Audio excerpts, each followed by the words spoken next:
I would love to welcome you, Monty, to our Career Insight at Ascend Learning Trust, Meet an Entrepreneur. So a huge welcome to you here from all of us. Just like to explain that Monty is from Furniture Box, is an entrepreneur himself, and he's going to answer your questions today after giving us some information about what he does and what an entrepreneur actually means. So over to you, Monty, and we will then come back to you with some questions after you've told us a little bit about what you do.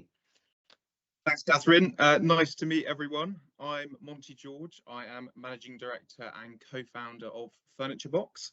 I don't know whether any of you guys have heard of Furniture Box, but we are an online flat pack furniture company. I just want to actually start by asking you guys a question of what you guys think an entrepreneur is. I don't know whether Catherine, I know it's a little bit against the grain, but I know entrepreneurs, people might not have heard of them, and I want to see what other people think to begin with, and then I'll go into my journey and then answer a few questions. Brilliant. We have a hand up straight away from Jack. Jack, what do you think an entrepreneur is? I think an entrepreneur is a person who helps improve business ideas and is a business, like improves business like in the Industrial Revolution. Yes, I think that's definitely part of what an entrepreneur is. I think by definition, entrepreneurs are people that are creative, they're risk takers, they're people that are wanting to break the mold, do something a little bit different. So yes, that's definitely part of it. And you mentioned the Industrial Revolution. There's lots of British entrepreneurs, and I think it's a really good trait of the country as well. And especially in the Industrial Revolution, there was lots of entrepreneurs that created things, and it's about creation. It's about taking risk, doing things that's against the grain. So I started my entrepreneurial journey when I was actually 7. So I was in quite an entrepreneurial household. Both my parents worked doing events at our house, so I was doing work from an early age. I started my first business at the age of 7. So I used to bake bread for the local village store. I'd get up early in the morning, about 6 o'clock, bake the bread. I'd then give it to my local village store. If I didn't sell it, they would give it back to me. And if I did sell it, at the end of the week, I would get a little bit of money that I would then save up. And that really gave me the bug of selling from an early age. And did that for a couple of years. Then stopped that, focused on education, focused on work. It wasn't particularly profitable. It did okay, and my parents said, right, you're not going to be a bread seller all your life. Get your education in order, and then maybe go on to do something. So that's what I did. I stopped that. But then when I was 12, I was going past Poundland every day into school. And my parents always taught me to be incredibly frugal. So they would say, don't go and buy something at the shop. Don't go and spend full price on it. Go and buy it on eBay. So from an early age, I knew how to use eBay as somewhere to purchase. And I was going past Poundland every day on my way to school. And I still had that entrepreneurial bug. I still wanted to make money for myself at an early age. And I got the excitement out of it. So I went into Poundland and started looking at the products there.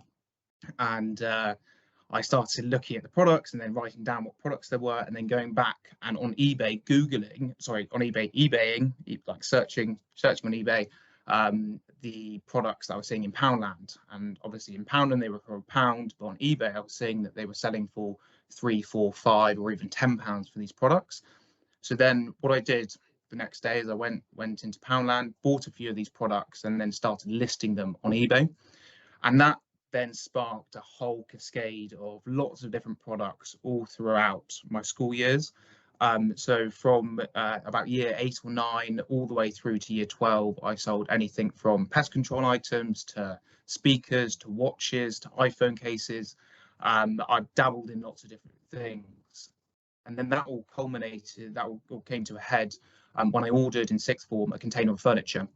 And it was my last year of 6th form. I ordered a container of furniture. I saw an opportunity in the market, and I said to my very good friend at the time, who's now my business partner and co-founder, Dan, I said, do you want to come and start this business with me? I see an opportunity. He was going off to university to study economics, and fortunately he said, yes, I'll come and join the ride with you. And 7 years later, Furniture Box is now a company that has 70 employees. We operate in 3 different countries, so in Germany, the US, and obviously the UK. We sell on 11 different channels and marketplaces. and we've got over 800 different products. So yeah, that's been my journey, and that 7 years, there's a lot in there which we'll probably go into, but I don't want to take up too much of the intro time, so I'll hand back over to Catherine. Thanks so Monty. Very inspiring to hear. So first question, anybody?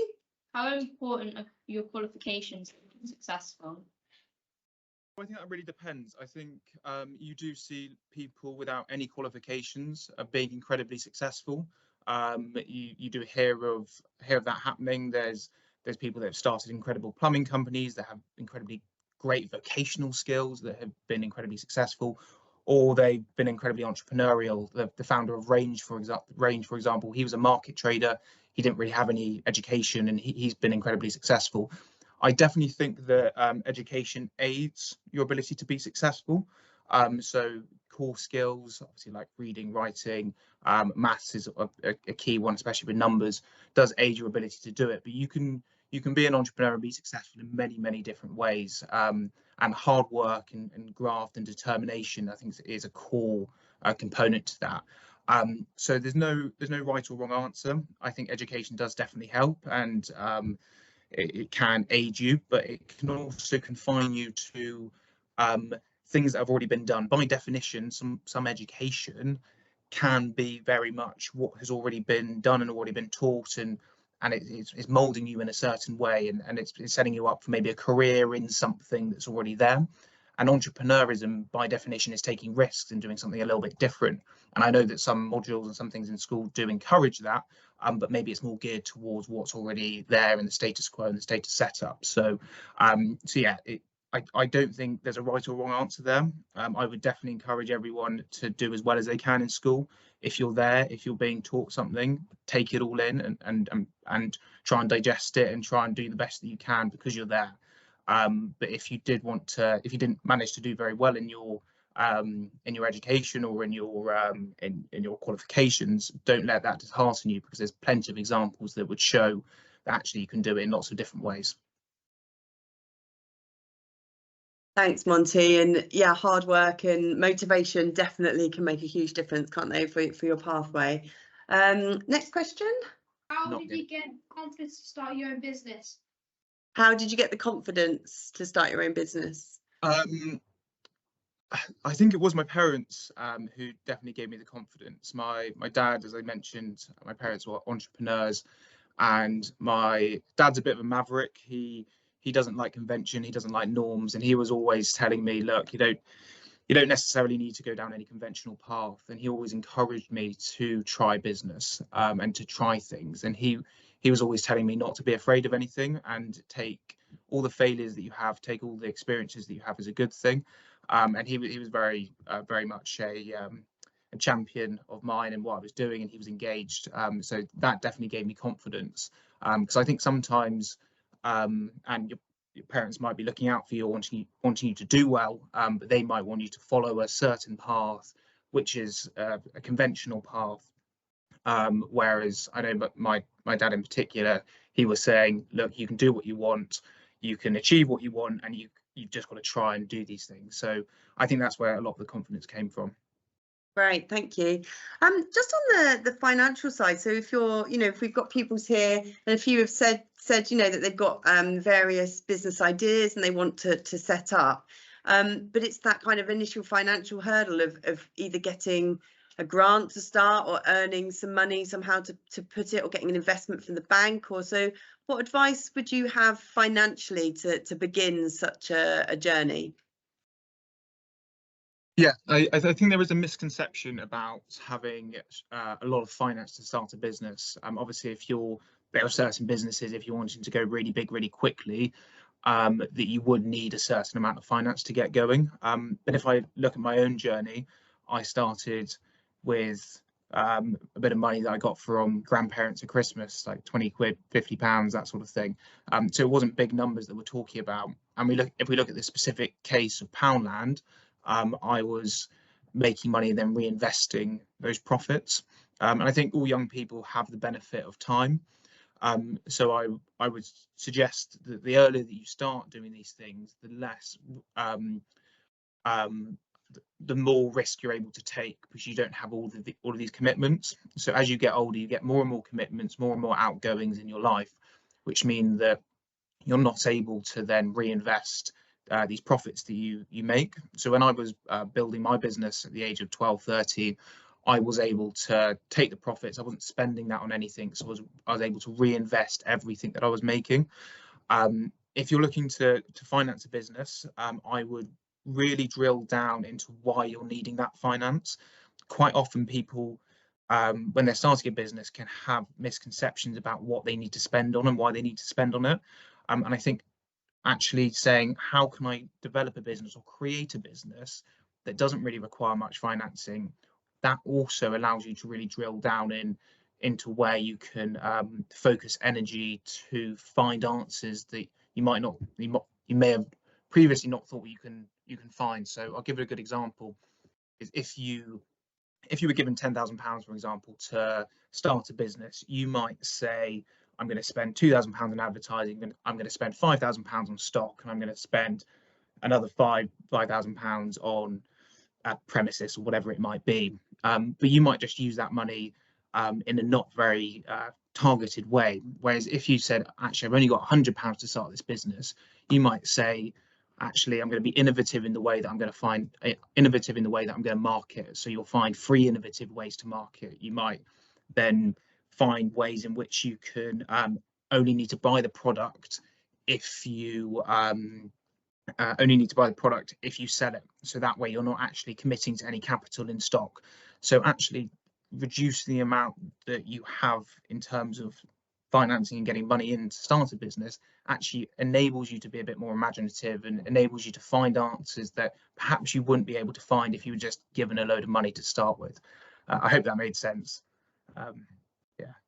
Yeah, completely. Yeah, it's kind of more focused really if you've got less, haven't you?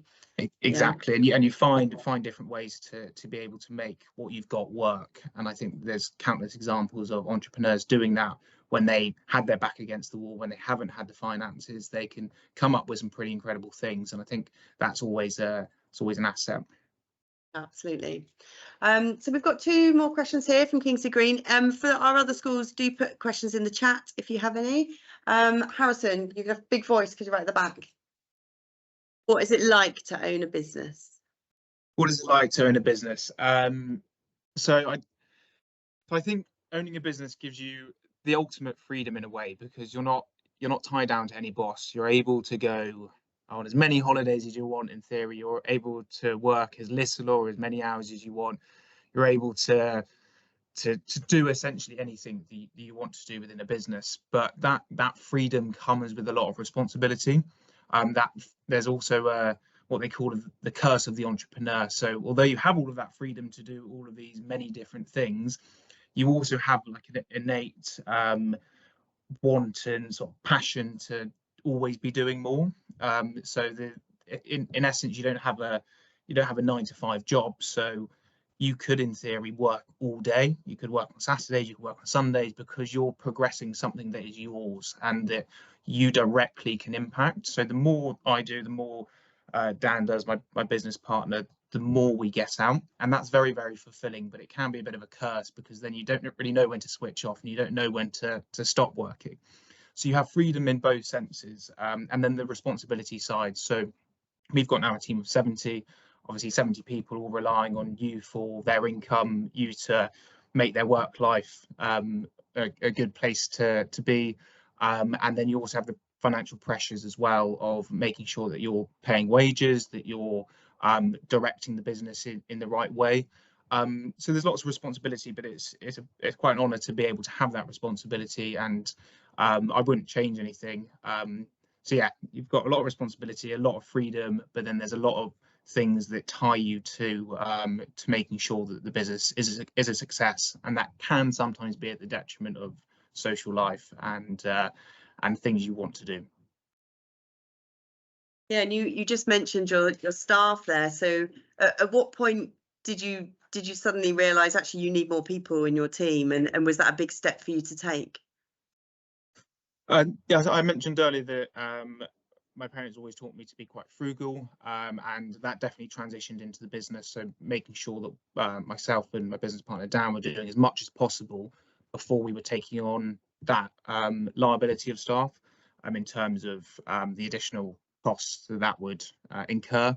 So it was about 3 years until we actually took on our first employee, and then from that point we slowly realized that actually our time was best spent in growing the business, and we then started to employ more people in different positions because that would enable us to free up our time to focus on the growth areas. But the 3 years that we did have, and even onwards from that, the time spent in all of the different areas of the business really allowed us to understand the business at a core level. So we understood a lot of the different jobs. So we were being the warehouseman, we were being the customer service team, we were being the purchasing team, the whole shebang, the finance team, etc. So it meant that we were able to really learn the business in a big way. Super, thank you. And Jack? Is it hard to run a business? Is it hard to run a business? Yes, it is. It is very, very hard, and you do need to be able to put in the hours when necessary. But in the same vein, I think it's also, you want to be doing something that's your passion and that you enjoy. So it is hard in the sense that you've got to maybe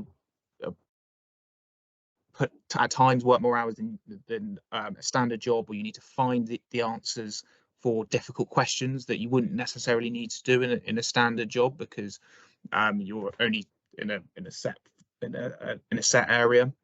But in the same vein, running a business is your passion. You really enjoy it. You're doing it, and you're willing to put in those hours and find those answers because you really enjoy it and you want to do it. So it is difficult, and I'm not going to sit here and say that you can run a successful business and not have to put in the hours and not have to do a bit of graft, because that's what you do need to do. And there are very, very few entrepreneurs that have built successful businesses that haven't been in situations that have been very testing and that require that level of dedication to the business. But you do see the rewards as well. You do see the business growing, and you are able to then eventually, many entrepreneurs are able to step away, and they built such a successful business that actually they could remove themselves from the business and it could still do incredibly well. But many of them, as I mentioned, the curse of the entrepreneur, would still want to be pushing on and want to be driving the business forward purely because they've got that attachment to it, and they feel as though it's their baby, and they see it growing and they want to continue to nurture it. Great, thank you. I have a question here from a pupil. How do you accommodate to physical and mental disabilities for your staff? So we help all of our staff in whatever way we can with, like, mentally and from a supportive aspect. So we encourage very much a culture whereby you're supporting all of your colleagues.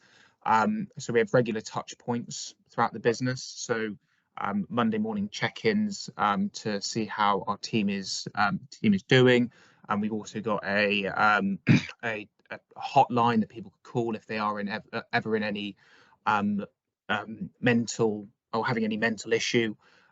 We also have very much a family culture, so we believe that colleagues should support each other, and we try and promote that. So a lot of the people within our team are not only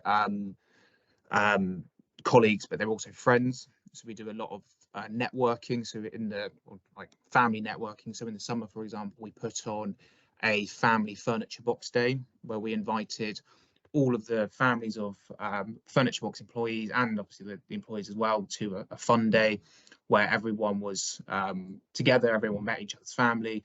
So we don't necessarily do anything that is like directly mentally aiding our team, but we do encourage that feeling that anyone can talk to anyone, that there's a family feel, that if you had a problem as well, that you've got a support network within the company to be able to sort that problem out. And there's been many occasion with our team that there's been things that they've been going through that the wider Furniture Box team has helped with, and help the colleague get through that period. And I think that's really lovely to see within the team. From a physical disability perspective, I'm going to be honest, we don't have a huge amount of, I don't personally have a huge amount of engagement with that. We wouldn't ever discriminate against anyone with any sort of physical disability if they were able to do the job. But we haven't had anyone with any physical disabilities apply for any of our jobs currently, but it wouldn't mean that we wouldn't, it wouldn't be that we would discriminate in any way, and would be open to that. If we were to have someone, and we would try and accommodate them. Great, thanks, Monty. And just kind of you talking about the support for your staff. You know, sometimes business owners or people setting up their own business, they'll have you know, a supporter or a coach or someone to mentor themselves through that process, and have someone to discuss their ideas with. So do you have any kind of stories about that, or anyone that is your role model that you're looking up for, or something you can recommend to our pupils of the supporters they need around them to make this work?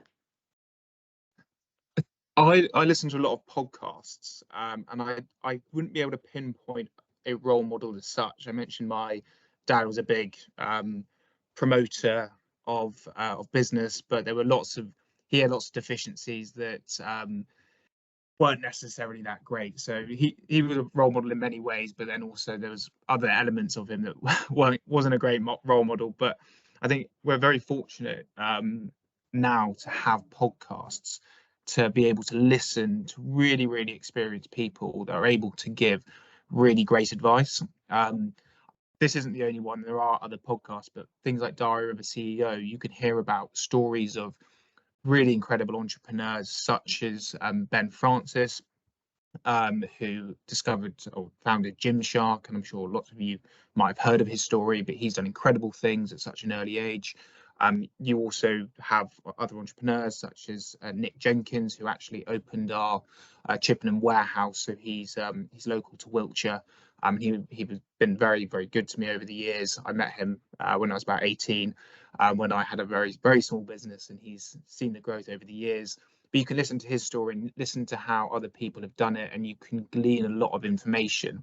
So maybe previously, going back 20 years, it would be quite hard to actually engage and have touch points with really successful people, or be able to tap into their knowledge. But now through podcasts, you have a whole wealth of all of this information, and the amount that I listen to, and I think, oh yeah, actually I'm going to apply that in this area, or actually I hadn't really thought about that, I'm going to maybe attack some of the problems I have from a different angle. It really enables you to unlock all of this knowledge that you wouldn't otherwise get. So I'd encourage people to, if they don't have someone that they talk to like regularly, use podcasts and use all of this information that's out there as a way to get information to help you. Yeah, it is incredible, isn't it, what we can access now through that means. So I think we've come to time, but we have, I think, a burning question over here just to finish, if that's okay. But can you put that in a nutshell, like your core advice for people listening that are going to do this or thinking of doing this? Core advice: don't be afraid to take a risk, and don't be afraid just to have a go. Like, I think quite a lot of people, there's always an excuse as to why they won't do something, but like, you just need to give it a go. Like, especially at the start, if you start coming up with too many barriers and you start thinking about why it won't work, etc., you lose the essence of just giving it a go and trying and failing, and you learn so much. Even if you fail, just use that as power for the next thing. And I think that's really important, that failure is part of the journey. There's still lots of failures that happen on a daily basis for me, but it's then forming all of your later decisions. And the more that you can take the risks and understand that failure is actually a good thing, the more you're able to progress. So yeah, that's what I'd recommend. That's great, and that actually answered the last question that we had here, which was around, you know, how to recognise if the business isn't successful and that maybe it's time to kind of call it quits. And it sounds like you've been through a journey of ups and downs within your businesses that you've set up. So to just keep trying and do. I mean, have you got any advice on kind of when to stop if you think actually this one's not working, it is time to stop? Any last kind of nuggets of advice for that? Yeah, I think recognizing when to stop as well is also important, and I think this is where leaning on other people and listening to advice can come in, because giving up is just as, or stopping something is just as important as risk taking, and you don't want to be continuously doing something if it's continuing to fail and fail and fail. You've got to adapt, and you've got to understand what that adaptation is. So it's a little bit of a difficult one, because I suppose it all depends on the opportunity and the circumstances about whether you continue or you stop.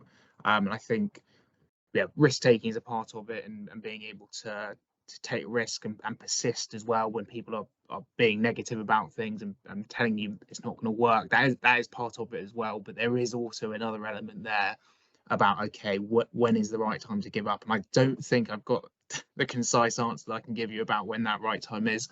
I think it's maybe more of a feeling and more of an understanding through your experiences that actually you're now satisfied. Actually, I've tried everything. I've gone down all the paths that I can do. I can't see this opportunity working anymore, and then it's time to maybe pivot and look at a different opportunity.